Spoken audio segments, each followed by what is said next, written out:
Hello guys, welcome to mini series episode 3 of Korea. ఇవి cute గా ఉన్న food లేకపోతే మన దగ్గరికి రావు sir. So today our first destination is Alpaca World. అలా ఒక 1000 వాన్ తీసుకొని ఒక మెషిన్ లో డ్రాప్ చేస్తే ఒక కాయిన్ వస్తుంది వాటి ఫేస్ తో. దాన్ని ఫుడ్ మెషిన్ లో పెట్టి ఇంకో బటన్ ప్రెస్ చేస్తే ఒక కప్ తో పాటు దానికి పెట్టాల్సిన ఫుడ్ వచ్చేస్తుంది. చూసారా సార్ డబుల్ యాక్షన్. అక్కడ సమ్మర్ కాబట్టి వాటికి చల్లగా ఉండడానికి ఇలా అరేంజ్మెంట్స్ చేశారు. Our next destination was rail park.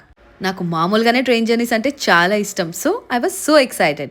ఇంకా మా ట్రైన్ వచ్చేసింది. సో మేము వెళ్ళి చూసేసరికి మేము పెడల్ చేయాల్సి వచ్చింది.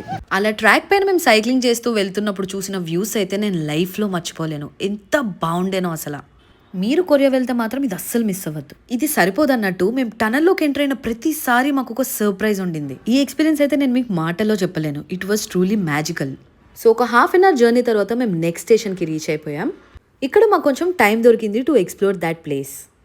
ఒక 20 మినిట్స్ తర్వాత మాకు నెక్స్ట్ ట్రైన్ వచ్చింది. ఆ ట్రైన్ పేరు రొమాన్స్ ట్రైన్. ఇంకొంచెం బ్యూటిఫుల్ ప్లేసెస్ చూస్తూ నెక్స్ట్ స్టేషన్కి రీచ్ అయిపోయాం. అండ్ ఆ నెక్స్ట్ డెస్టినేషన్ వాజ్ నామి ఐలాండ్. ఆ ఐలాండ్కి వెళ్ళాలంటే మనం ఒక చిన్న ఫెరీ రైడ్ చేయాల్సి ఉంటుంది. It was a short ride. ఈ ఐలాండ్ లో దిగిన తర్వాత it was completely like a fairy tale for me. అలా ఎందుకన్నానో మీరు కంప్లీట్ గా వీడియో మొత్తం చూస్తే మీకే అర్థమవుతుంది. అలా హ్యాపీగా కాసేపు నేచర్తో పాటు టైం స్పెండ్ చేసిన తర్వాత వి వర్ హెడెడ్ బ్యాక్ టు సోల్. రూమ్కి వెళ్ళిన తర్వాత అర్జెంట్గా ఒక క్యాబ్ బుక్ చేసుకొని ఇండియన్ రెస్టారెంట్కి వెళ్ళిపోయాను. ఇంకా chicken and butter naan try చేసా. It was okayish. అండ్ దీన్ని ఎవడైనా బిర్యానీ అంటాడా సార్? ట్రై చేయకండి అసలు. ఇంకేముందిలే. Okay guys, see you with the next episode.